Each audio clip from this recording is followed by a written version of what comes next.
And obviously we have five, not, well, you're representing. Well, I mean, it's ironic because Guto taught me from South America. Yeah. I'm a U.S. resident, but I'm representing Asia today. I know, that's why, yeah. Sorry. So you explain again. You're Oh, yes. Hello? Lovely. Yeah, it's ironic because one of the virtual speakers was my teacher at Georgetown University representing South America. I'm a U.S. resident, but I'm representing Asia today. Yeah, so. We met in Malaysia, in Planetary Health Alliance.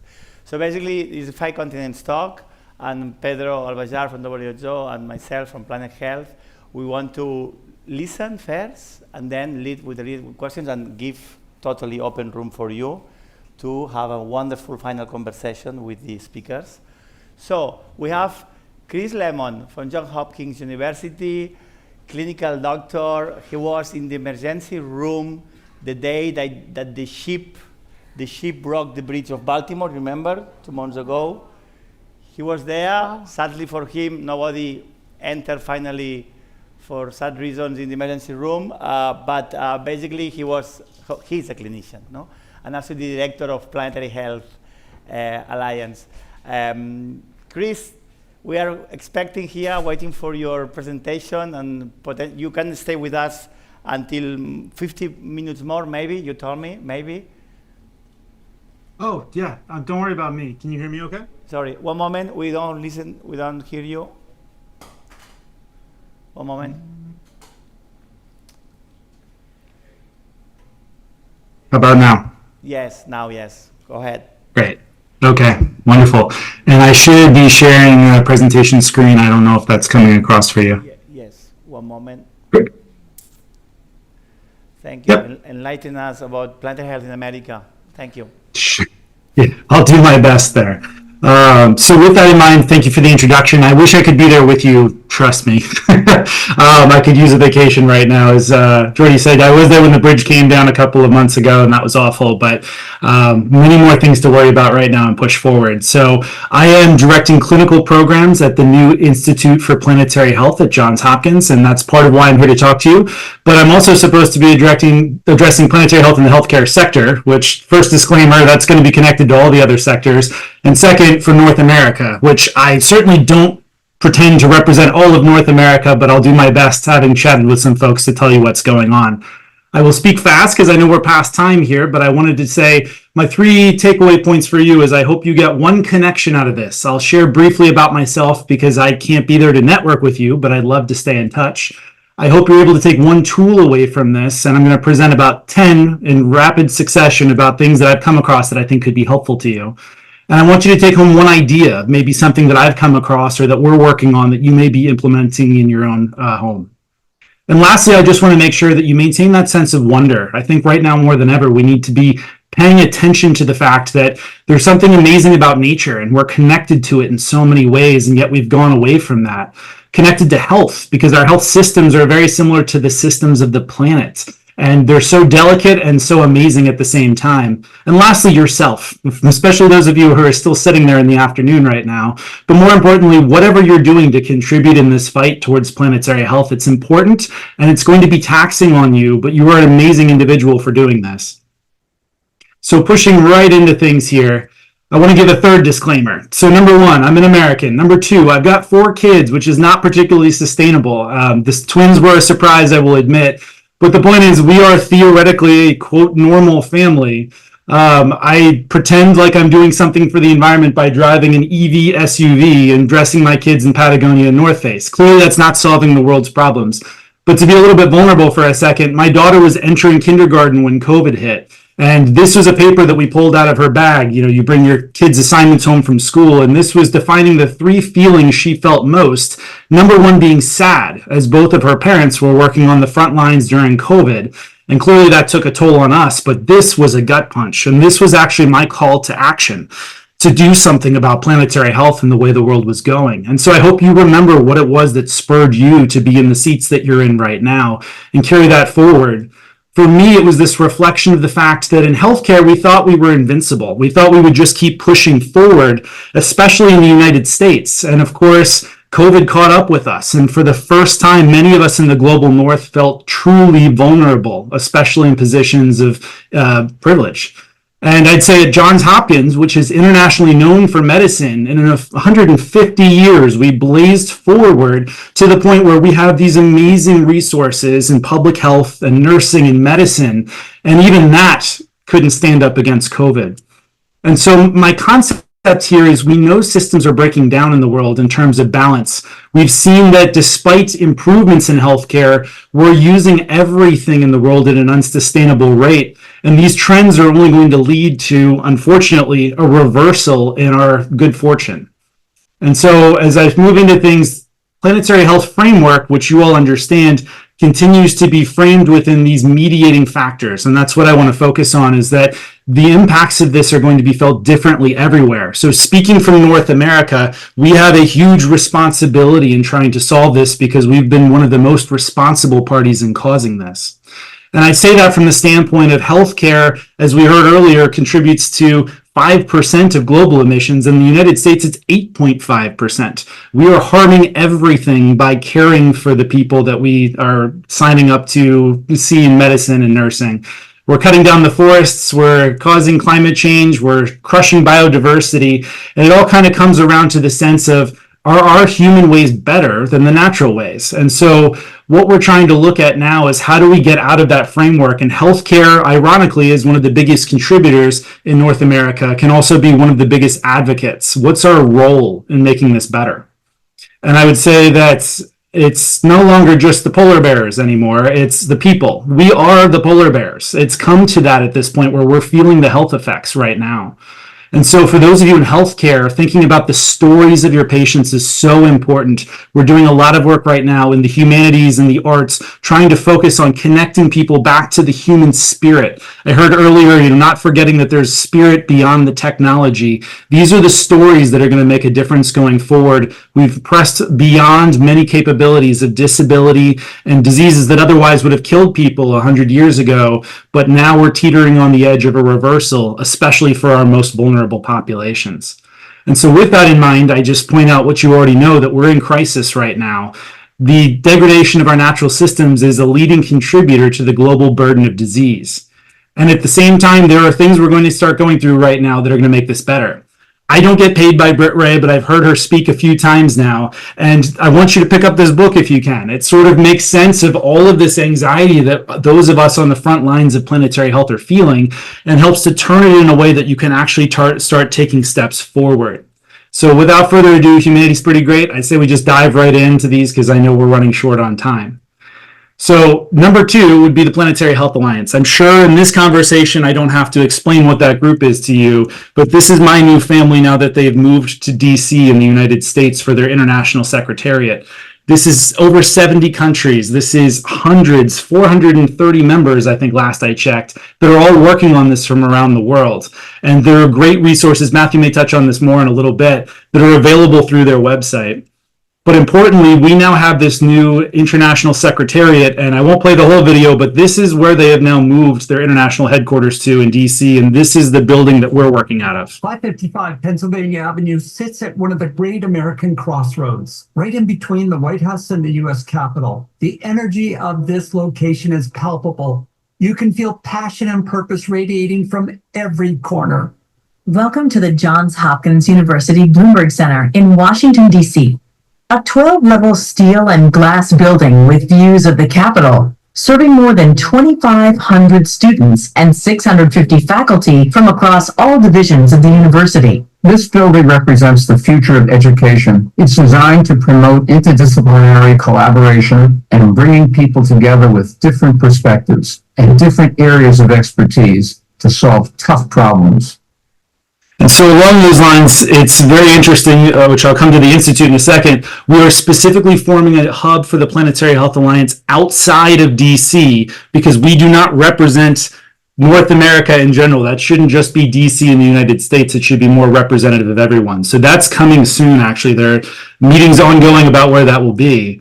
But for us in this new Institute for Planetary Health, this is something that Hopkins gave us to work collaboratively across the disciplines with the goal of improving and safeguarding a livable future for humanity on Earth, by essentially drawing together faculty from across Johns Hopkins to work with the Planetary Health Alliance. So I have the great fortune now to be in a meeting in an hour from now with a UN planetary health lawyer, a Hopkins and NASA aerospace engineer, heads of education, and experts in the built environment. We are trying to blaze through collaborative projects pushing forward with international organizations, not telling them what to do, but working collaboratively with them. Beyond me to touch in the last few minutes on what else is going on in North America, I reached out to our Canadian counterparts because they happen to be working the most closely with us, and Mexico has already jumped in with Latin America in the PHA framework. Canada's ahead, I will say. They have this academic health institutions declaration that all of their medical institutions, all their med schools have signed on recognizing planetary health. And I encourage you to look up these QR codes or contact me later for all of these websites and resources. They have written with international experts on how to actually go about putting planetary health education into this. This is Courtney Howard, who's leading the charge up in Canada.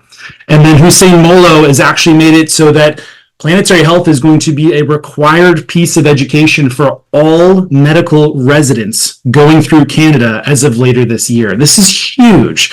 And so please reach out to us if there are ways that we can help with your healthcare and medical systems in terms of education. In the US, we're a little bit more fragmented, unfortunately, and so we've approached things from a more piecemeal basis of what fits best to each different region in the United States and have come together with these groups in a consortium on how to improve US's footprint in the planetary health problem. And we meet every year in DC. I was just at Clean Med in Salt Lake, but this is the US conference for Healthcare Without Harm, which is obviously internationally recognized as well. If I can give you one innovative thing they're doing, they've actually partnered with our American Medical Academy and the American Healthcare Engineers Society, and we now have an online consortium of almost every academic medical center in the United States, from doctors to nurses to engineers and facilities, as well as education experts, trying to figure out how we can all get on the same page across the US. And we're also leveraging our big national groups like the National Academy of Medicine as convening powers. So we now have the heads of insurance, private sector, public sector, all working together on figuring out everything from healthcare supply chains to decarbonizing our sector. Nurses, as usual, are way out in front on this. The Alliance of Nurses for Healthy Environments, if many of you probably know Teddy Potter, I reached out to her before giving this talk, and she wanted to make sure I drew attention to the amazing work that they're doing, but also include this QR code for how to talk to patients in clinical situations about climate change and planetary health. If you don't have something like this in your country, you could be the first one to generate content like this that makes it available to those who need it on the front lines. And speaking of front lines, there's this amazing program in the US that you may be able to recreate or work with elsewhere that actually develops content, even badges, QR code badges you wear on clinical shifts that patients and your colleagues can get information from if they just tap the QR code on their phone. We have developed educational programs in the US. Colorado pioneered this about 7 years ago with everything from hybrid model online educational fellowships that are intensive for a year to certificate programs in multiple sectors, and they even wrote a textbook. I'm excited to say we're actually starting a planetary health specific fellowship for clinicians through the Institute of Planetary Health at Hopkins. So my first person's coming on board in a couple of weeks, and we're going to build from there. And Medicine for a Changing Planet is open access online. If you haven't seen this, this is Stanford and University of Washington have posted case studies and medical curriculum content geared at planetary health. It has the slides, it has all of the resources. You can learn how to teach it just by going through it, and the quality is amazing. So this is open access to everyone as well. And lastly, I won't play this the whole way through because we're running low on time, but I'm very big on content curation when giving PowerPoints. And so if you haven't heard of this, this is the group that does David Attenborough's films with Colin Butfield, who I met in Malaysia at the FAM conference this year. They've now made open access to much of their content.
All right, so I cut it a little short just for the sake of time, but you get the point.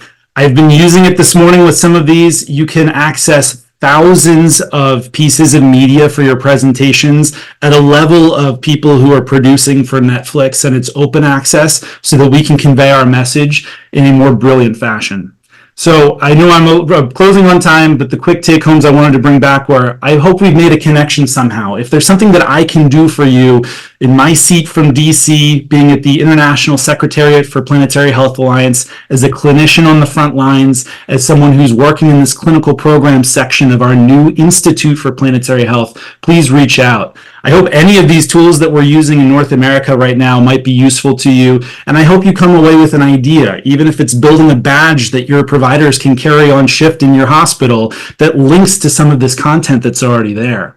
And last, again, do not forget the amazing power of nature, health, and yourself in trying to figure out how we're going to get through this together. Thank you so much. I appreciate it.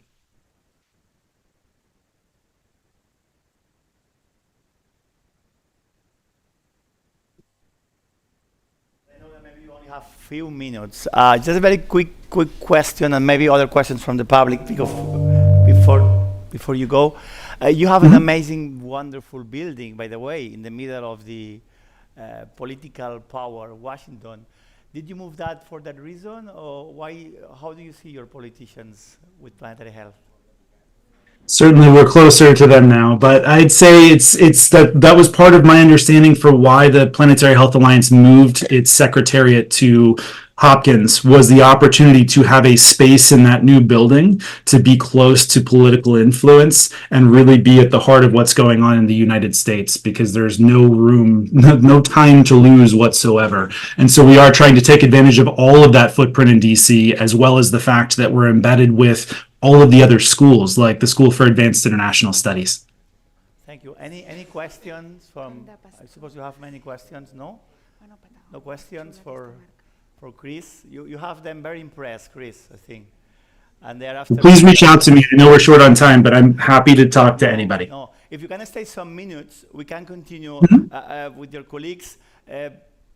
Europeans, forgive me, because maybe we can have America, then Asia, by alphabetical order, and Asia is representing Matthew, and then it's Europe. So please. Perfect. Thank you. Can you hear me? Okay. There we go. Okay. Hi, everyone. How you doing? Everyone still with us? Okay, perfect. My name's Matthew Carvalho. I'm a recent graduate, actually, of Georgetown University in Washington, D.C., but I'm currently a visiting researcher and Fulbright scholar at the Sunway Center for Planetary Health in Kuala Lumpur, Malaysia. I'm also the policy fellow for the Planetary Health Alliance, so it's good to see you, Chris, on the screen. And I want to thank them for the opportunity to be here today. So the reason I'm representing Asia, I am not from Asia, I will give that qualifier, is because we have been working quite significantly at the Sunway Center for Planetary Health on what the future of planetary health looks like across the board. Education, communications, business, and governance in particular, which I want to thank Jordi and Pedro as well for uniting with me and working on the governance working group for the Planetary Health Roadmap and Action Plan, which I'll get into in a second. Every 1.5 years, the Planetary Health Alliance has their annual meeting, and we just had our 6th annual meeting, also known as the Planetary Health Summit, in Kuala Lumpur at Sunway University. We were able to bring in people from across the Malaysian government, across the private sector. We had the World Economic Forum there, and we were really able to amplify a lot of the messages that we were trying to move across, particularly with this new roadmap and action plan. And if you go on the Planetary Health Alliance website, you can actually see the Planetary Health Roadmap, the Planetary Health Action Plan, and the Kuala Lumpur Declaration on Planetary Health, which was adopted at FAM 2024 this year.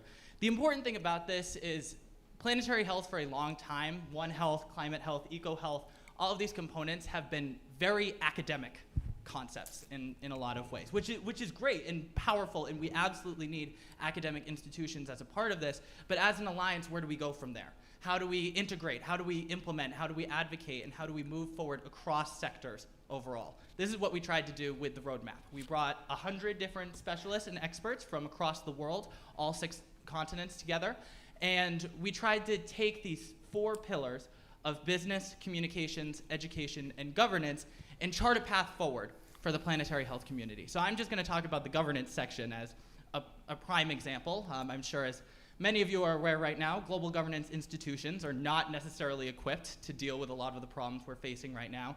A lot of geopolitical tensions, you know, a lot of these institutions were built in silos in a lot of ways, which planetary health attempts to dissolve in many forms. And with the governance section of the roadmap, we tried to identify that. We tried to say, you know, when it comes to global governance, what does governance even mean in the first place? And how does it relate to what we do? How does it relate to planetary health? And how can we make sure that planetary health through a systems thinking, values-based, rights-based approach can truly inform global governance from an international perspective?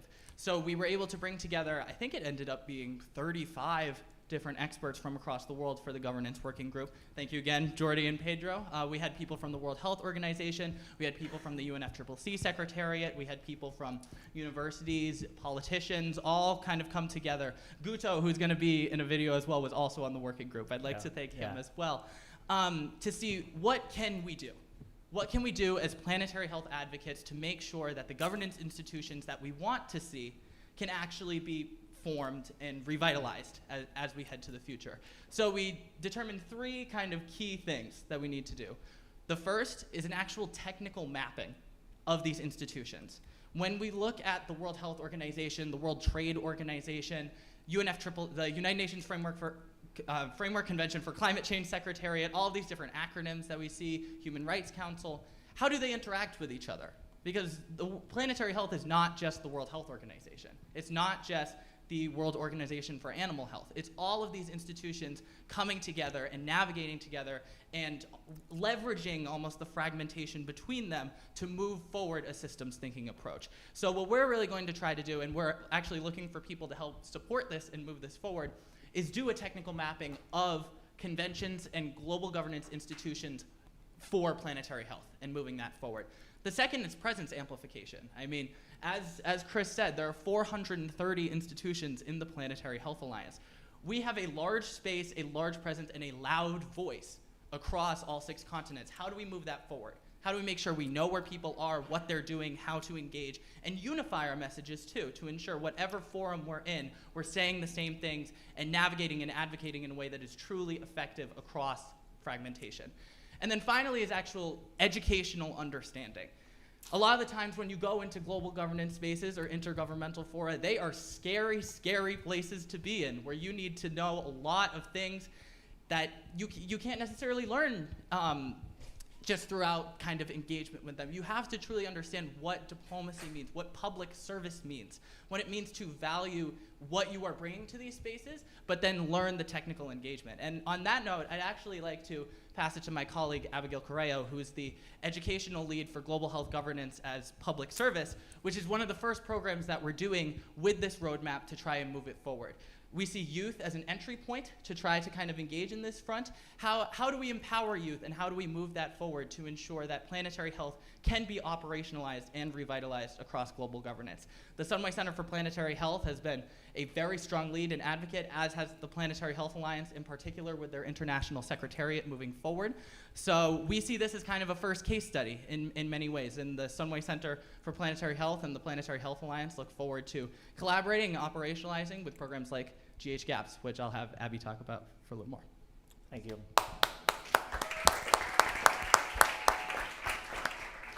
So hi again, my name is Abby Carvalho. I am a recent graduate as well of Georgetown University in DC, but kind of my position here is as the educational lead for Global Health Governance as Public Service, which really has evolved into a youth educating youth or student facilitating student program to make real impact on what youth engagement in governance spaces looks like. And our most recent example was this past semester. We had about 16 weeks where we had 6 students that were trained in this capacity to attend the World Health Assembly about 2 weeks ago.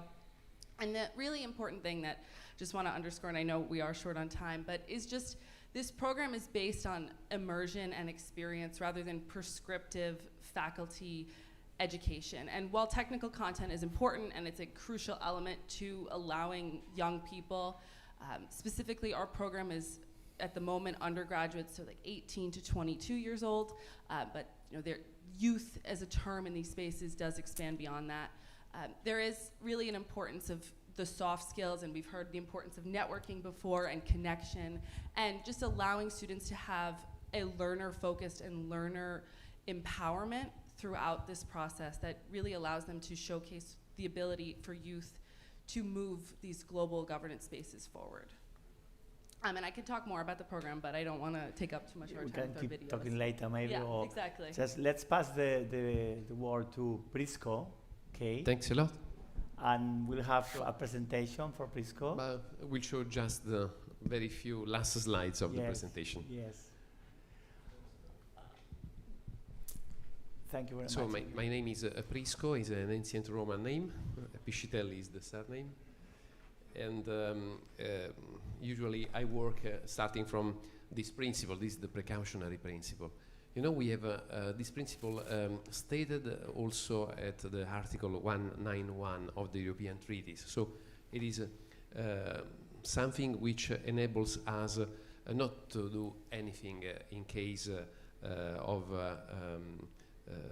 risk, but when there is no certain risk, but just a probability of risk. The thing I was going to present and to represent to you is just one concept. Yeah, you know, we have a lot to do on air quality, but this one of our major field of interest. This is one of our studies we are making on Taranto City. I work as a vice president of the Italian Society of Environmental Medicine. I'm a medical doctor. I am an epidemiologist. But the thing we are working on is actually a call for a new vision of epidemiology and medicine that can change the world. This is a call that I would like to launch also today, because we have published this editorial starting from a concept that was really deemed, because in 1955, in the most known encyclopedic dictionary in Italy, it was clearly stated, incredibly, that, as you see, cancer is an occupational disease suffered by the workers of chemical industries. That means that it was clear at the time that there was a clear association between the cancer and exposure to chemicals. What happens? It happened.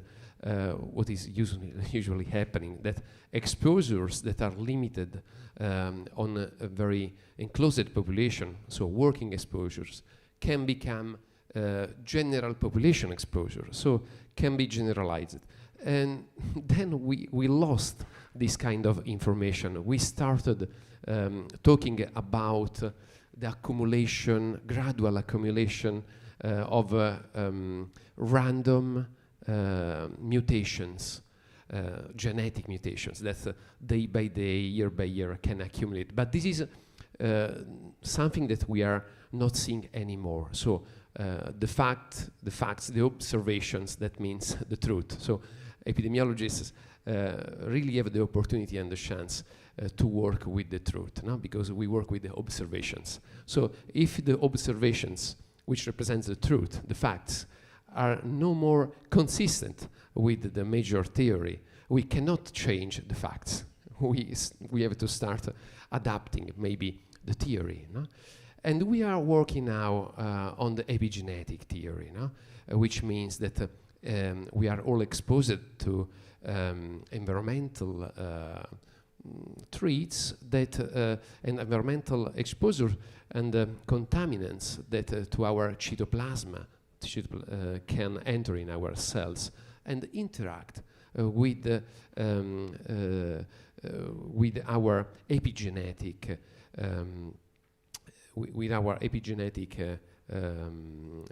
stuff. And this is something we have to take into consideration, because we have to do something in the view of primary prevention, no? We have been told that we have to expect cases, cancer cases in pediatric patients, so in children. It was something we were not used before. It was something that was not normal in the 50s, in the 60s.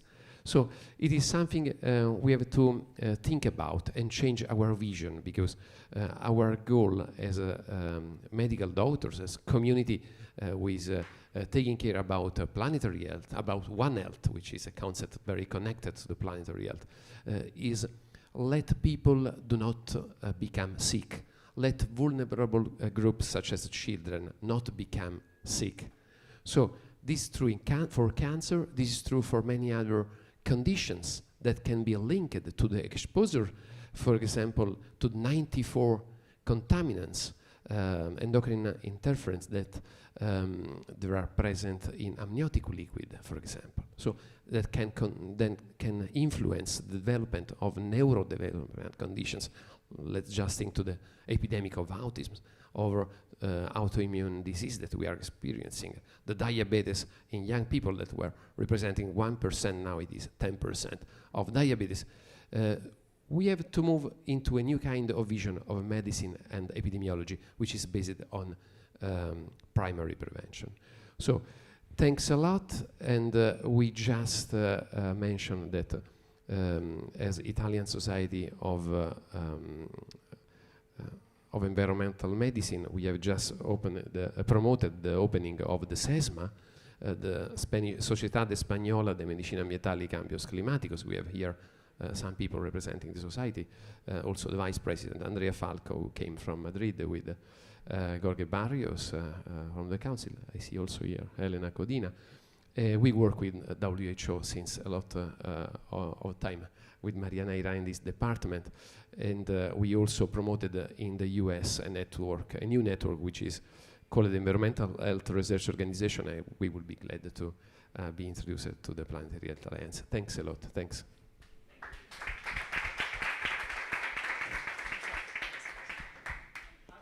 Somebody that moved the slides quicker than me, so it's nice. It's nice. It's good, it's a joke. So, Inês, go ahead, please.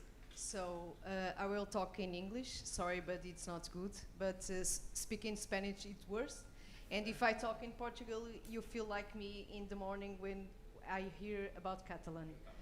So, my name is Maria Inês Marques, and I'm a veterinarian and also family physician resident at UNICEF Reinaldo Santos in Lisbon, and also one of the founding members of the One Health study group of the Portuguese Association of General Practice. Ricardo Assunção is associate professional at Egas Muniz School Health of Science, a Portuguese university in the context of health science. He's also a researcher in the context of public health, and his participation in national and international research projects, and it also with several scientific papers in the field. So, thank you, Dr. Jordi, for the invitation to be here, and I will share our work in Portugal in this field. So, probably all together in this room, what we want, a world better able to prevent, to predict, to detect and to respond to health threats and improve the health of humans, animals and plants, and the environmental when contributing to sustainable development. So, One Health in primary care, why is so important? It's because we need to target primary care practitioners. It's important primary care will be the first line of response for people seeking care when environmental change, destructions and pollution intensify intersection risks such as disasters, extreme temperatures, zoonotic disease and food insecurity. So, our presentations will focus the key opportunities that we consider important for intervention in this field, and we will talk about the raising awareness and increase understanding, the communication, the health promotion, social and behavior changes, the promoting sustainable development, the emerging health challenge, the cooperation in science, the policy advocacy and the climate change. Yes, it's a lot. So, the One Health study group of the Portuguese Association of General Practice created in January 2024. And this is our specific aims of the group. Yes, we are ambitious. Some of them we have already done. And what about raising awareness and increase understanding? We think about the concept of planetary health highlights the importance of recognition, the link between the human health and the global environment, promoting significant changes in human activities, including the healthcare. One of the essential barriers that needs to be overcome in Portugal, we think it's the lack of the awareness among citizens and the health sector probably in the family physician, in primary care. And its approach is the privileged phase that doctors have as promoters of changes in community. So, making this concept known is the key to promoting environment conservation from a broad perspective and planetary health as a whole. So, in the communication in health literacy, we all need to act in the community, the health sector, and education. In the health sector, the Egas Muniz School of Health of Science organizes an One Health Symposium to celebrate the One Health Day, and it's an early-based symposium that gathers different stakeholders related with One Health, inviting international speakers to discussion hot topics in context of One Health. The One Health study group has the same scheme. We have one early-based annual congress, and in this year we also have the congress called Encontro do Outono, that is organized by all the study groups and Association of Portuguese of General Practice. In October we are in the 10th meeting. GRASP is the respiratory disease study group of the APMGF, and we will talk about antimicrobial resistance and the impact of respiratory diseases of antimicrobial use. So, in education, One Health can provide a conceptual basis for a curriculum that can teach young people how to look beyond immediate results and to ask complex questions, while seeking a deeper understanding of integrated problem solving that preserves the health of the entire system. The role of this intervention is increasing young people's knowledge, and their attitudes and practice has still been studied systematically, although it's already been known in higher education students. So in Portugal, we want to achieve the school-age children and young people in the early school. Higher education students, and indeed in postgraduate education. In Portugal, we have some master degrees, doctoral, and other qualifications like graduate diplomas, and in 2025 we have the first doctoral degrees in planetary health. So, this is one project that I was pleased to be part of. That the infectious disease department of São João University of Hospital Center in Portugal, created a One Health group and founded a One Health group and created an interventional project called Education for One Health, from hospital to school. And the main objective of this intervention project is to familiarize the Portuguese community with the One Health concept, as well as the empowerment stakeholders involved to integrate their approach into their daily lives in order to foster critical thinking and apply interdisciplinary in the world. So the aim is for the school community to be a vehicle for perpetuating and disseminating the One Health global health strategy in the rest of society. It is based on the pilot project. In the medium term, they intend to extend the scope of the initiative to the school world in Portugal, encompassing all levels of undergraduate education. So, in this way, thoughts to be continuous training and capacity building of school professors, we aim to guarantee the complete autonomy education establishing the training of the students. This autonomy will be on partnership and collaboration between all of the parties involved in the project. So, I was pleased to be the collaborator with this project, and I brought it to Lisbon. So this is me in the school, and look out the happy faces of the students in this project. We have the sessions that is adapted to all ages, in the 3-4 ages about and at secondary education. So, talk about health promotion, social and behavior changes. So, given the role of family physician in health promotion and disease prevention, professionals in the fields are in the privileged position to advise patients on daily choices and fundamental changes that can be made for benefits, both of them health and the health of the environment. So, in this sense, the co-benefits approach has repeatedly highlighted as the most effective way. Sorry, yes. Quickly. So, very quickly.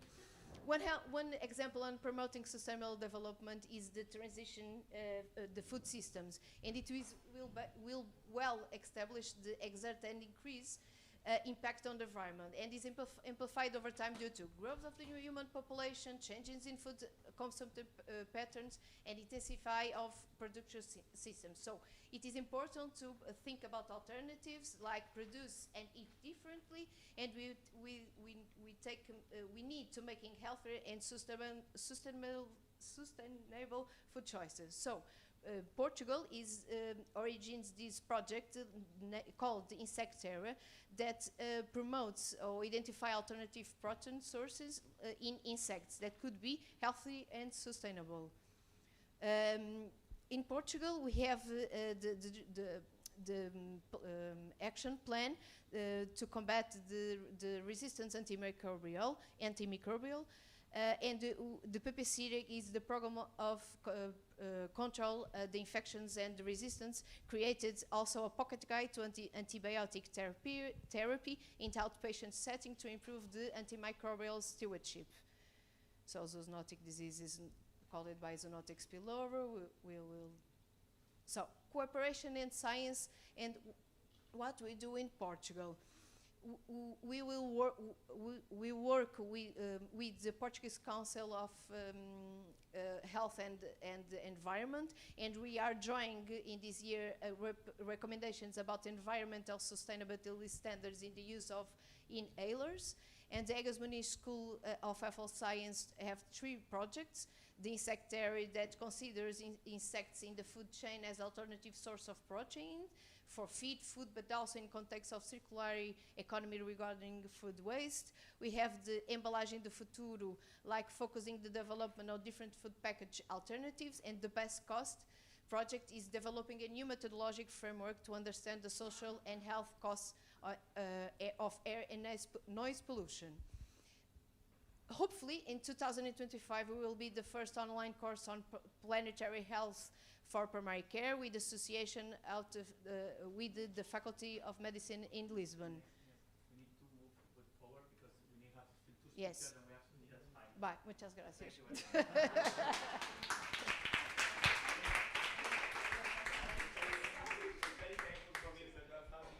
And you are very into the topic. And by the way, family doctors are not small represented here today, and we're happy. Just a quick question from Claudia. From Claudia to Chris Lemon is still there. Claudia, do you have a micro? One moment to Claudia. And Pedro, ask any question when you want. Okay. But Claudia also wants to ask a question. And then we'll finish by some questions to the other speakers and a short video of Eduardo Celades and Gutu to represent the other regions. Thank you. This is just a quick question about future imagining, because I think it's very important we imagine the futures we want to go towards in order to realize them.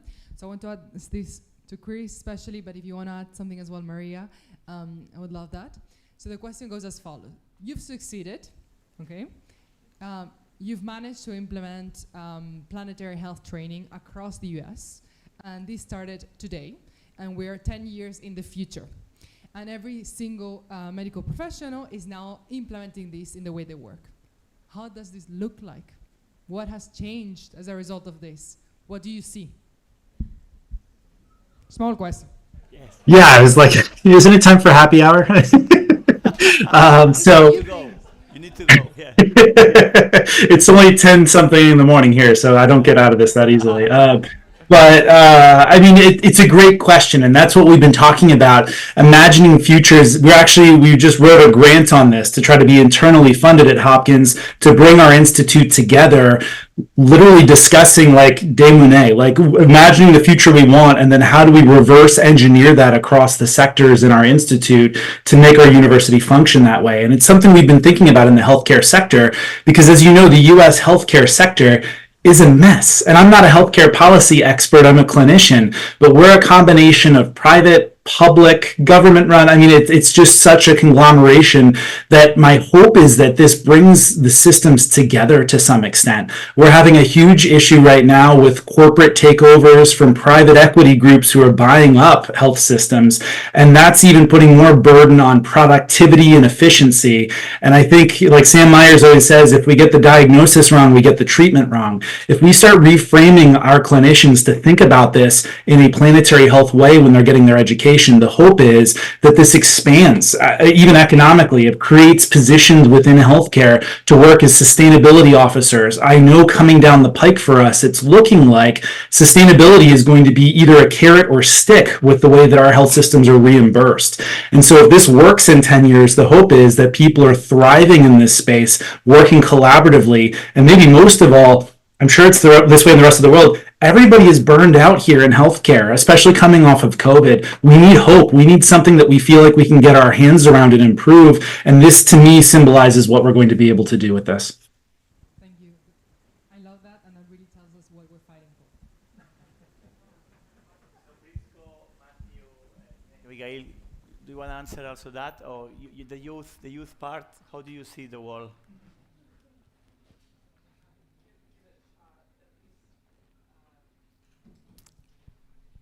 There we go. I think just one thing that I would say is allowing everyone, regardless of their background or interest or profession, to have the ability to engage in that conversation. And I know we've heard a lot about the healthcare sector, and I mean, my background and interest is the healthcare sector, but I think that the ability to have these conversations extends beyond that, and just breaking those kind of walls or silos, but just allowing that general sense of connection and understanding that you can actually have an impact regardless of really what your training or background is. Fantastic. But Prisco, how do you see things? So from one side, all these speaking about planetary health, One Health, and environmental health is producing some results, at least in the awareness of people like you and even very young people that really put this as a priority.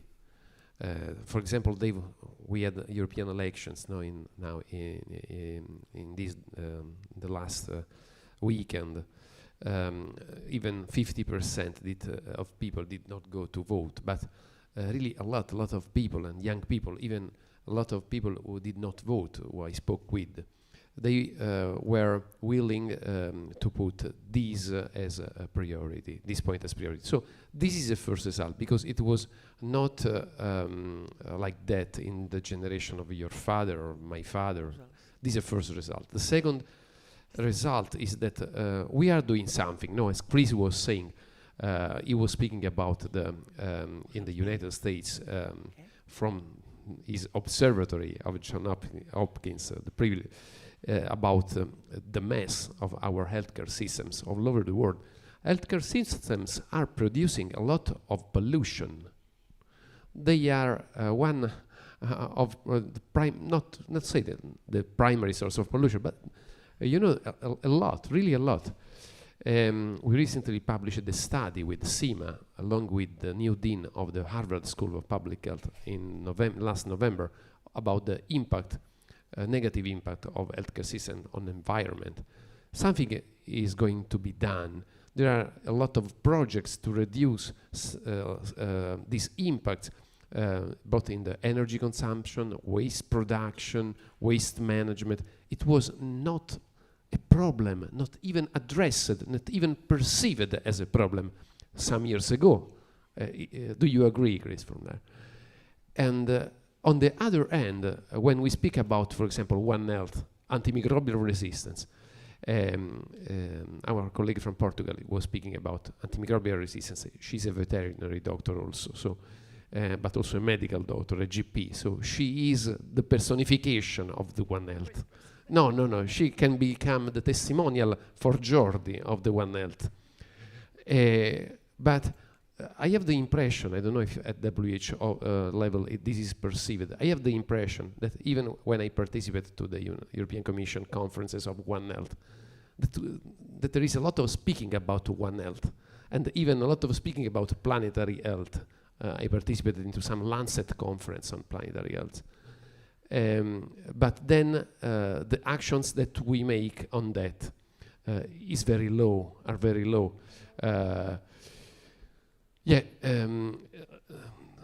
A lot of things can be done more and more, but some results are being accomplished, not at the rhythm that we would need to cope with these problems. Jordi, it's not necessary. No. No, but I don't know if Ricardo wants to interview. Yeah, absolutely. No. Yeah, please, Ricardo. No, I was just thinking that I completely agree with your approach to think about how we look to the future and how could we contribute from now. Because I think that we as a scientists, we are quite good in establishing and characterizing the problem. It's harder to establish the solutions and the actions. So if we think from now on how could we look for the future and how what are the possible solutions? Yeah. Thank you. And just let's put the two videos. We promised to two persons that spend a lot of resources to do it from Nigeria. Eduardo Celades, Spanish, also, but working in UNICEF. Pedro, you want to say something?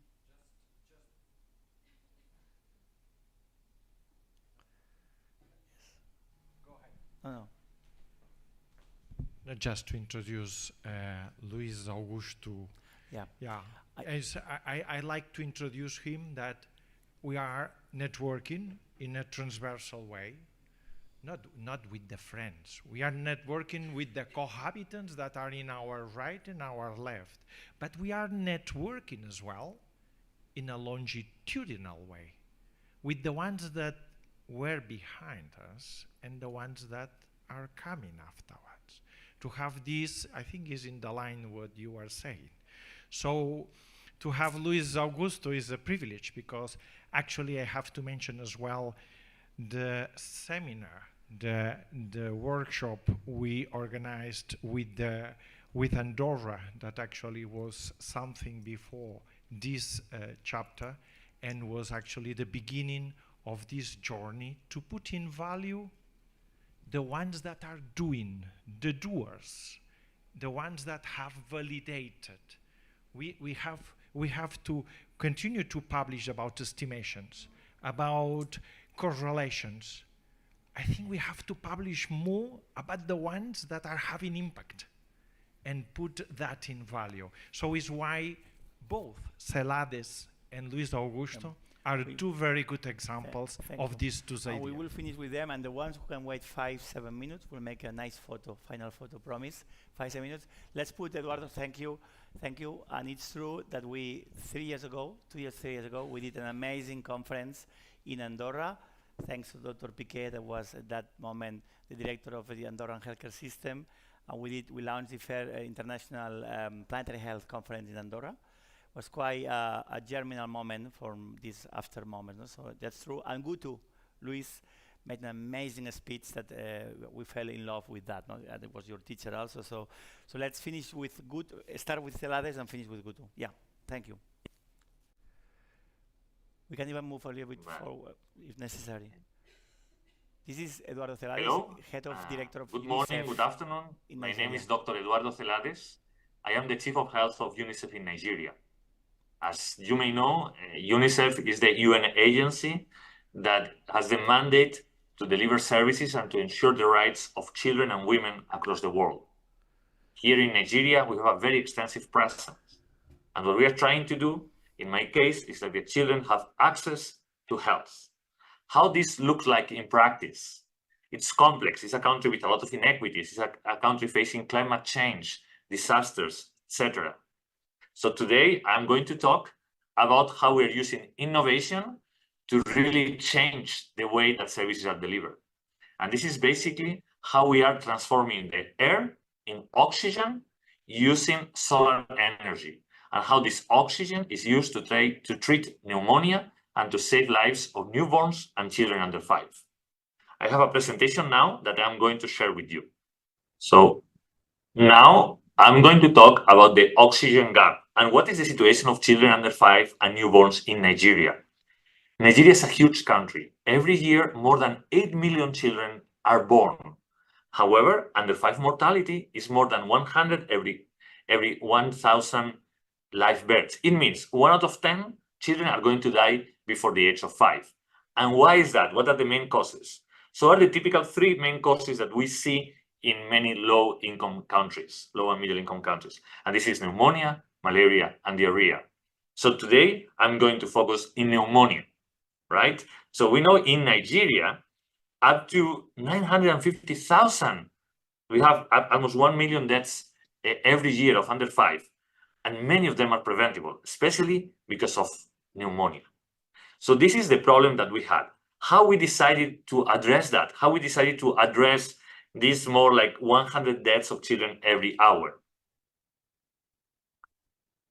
So we decided to focus in one very specific problem and to look at it from an innovation perspective. One big issue that many low and middle income countries face is that the hospitals, the primary healthcare facilities, they don't have oxygen. So it means when a child has a pneumonia, has an infectious respiratory disease, has the respiratory distress, doesn't have the oxygen to breathe. So we're thinking, okay, what is needed to move a huge country like Nigeria, more than 200 million people, to really be able to transform the air in oxygen and the sun and the energies from the sun in actual power to power the plant. So we did 3-level steps, 3 innovations, all in one, that resulted in the results that I'm going to share with you. The first one is like how we can plan. How do we know where the oxygen is missing? So knowing that pneumonia is the #1 infectious killer of children in Nigeria, we knew that medical oxygen was going to be one of the most important interventions. But we needed to be able to map it, right? To explore the needs and to see really how we can do something that we can scale up, right? So that was our first thinking, how to develop an investment plan and a scalable plan to deliver oxygen to the children. The second one was how to make that accessible. So the first one we did, it was a mapping to know where the oxygen was needed. The second one was to try to develop a solution, how we can ensure that in Africa, in Nigerian remote communities, have the oxygen we need. So we thought in having an oxygen plant in a box, something easy that really can serve the population. So a very easy technical solution to do that. And the third one was like how we can ensure that, knowing that we don't have fuel or we don't have enough oil, so how we can ensure, how we can power these plants. And this was the powering the oxygen systems. So basically, these were the three ideas that we have: conducting a mapping, developing a tool to know the needs of oxygen. The second one was to develop a technical solution, how to produce the oxygen. And the third one was to make it with solar panel. I have to say, at this moment, we have fully functional 9 oxygen plants, already few of them fully powered by solar panel. As per our knowledge, is one of the first ones in the world. So let me just show you, for example, how we did that, right? We launched an engineering contest to be able to look for solutions. The plants should be easy to maintain, should be easy to install. The capacities are very low. They should have like low maintenance, etc. So what we did was the challenge. I will stop now with the slides. Now we are going to see a video where we can see this in practice, right? So basically, what we have done is to transform the energy of the sun in solar energy, and this solar energy has transformed the air in oxygen, and the oxygen goes to the lungs of the newborns. So jointly with the oxygen work, what we have been doing is to have newborn units. Remember that 1 out of 3 deaths of children under 5 are newborns, children just before 4 weeks. So what we are doing, and you can see in the images, is how this oxygen flows, how we have nurses, how we have midwives, that they are saving the lives of these children. We really believe this is going to have a huge impact, reducing under 5 mortality and newborn mortality in Nigeria. Innovations like this are easy to conceptualize, perhaps, but the main challenge is how to scale up them, how to make them at a scale and then sustainable. But I believe like examples like this as from UNICEF are as well replicable in other contexts. Thank you very much for your attention today.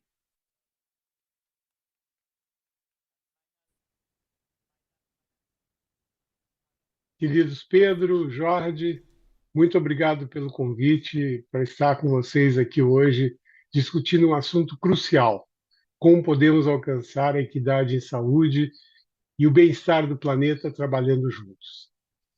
Como vocês sabem, hoje enfrentamos desafios complexos, mas com inovação e colaboração podemos construir um futuro sustentável e saudável para todos.